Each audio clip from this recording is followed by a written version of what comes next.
জি, আমরা আমরা ক্ষোভ প্রকাশ করছি ইসরায়েল বলল বয়কট, এবং আমরা সবাই একটা ফিলিস্তিনের প্রতি, ফিলিস্তিনের সাধারণ মানুষের প্রতি সংহতি প্রকাশ করে আমরা সবাই বাংলাদেশ থেকে আমরা তাদের জানাতে চাই যে বাংলাদেশের মানুষ, আমরা মুসলিম, আমরা বিশ্বের মুসলিম, সবাই এক আছি, এক থাকবো ইনশাআল্লাহ।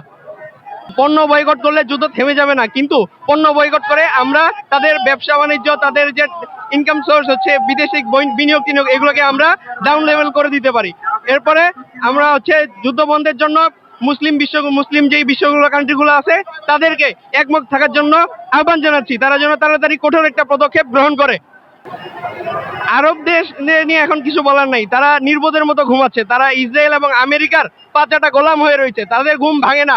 আমাদের শত শত মুসলিম মা বোন ভাই হাজার হাজার মারা যাচ্ছে, এখানে খুঁজে খুঁজে ড্রোন দিয়ে মারা হচ্ছে, মাইক্রোসফটের এআই পর্যন্ত তারা ব্যবহার করতেছে মানুষ মারার জন্য, ফিলিস্তিনের সাধারণ মানুষদেরকে মারার জন্য, ছোট ছোট শিশু যারা জন্ম নিতেছে তাদেরকে মেরে ফেলতেছে। অথচ আরব নেতাদের তাদের ঘুমই ভাঙে না, তারা এত ঘুমায় কেউ, তারা এত লেজুর ভিত্তি কেন, তারা আমেরিকার পাঁচাটে কেন এখনো?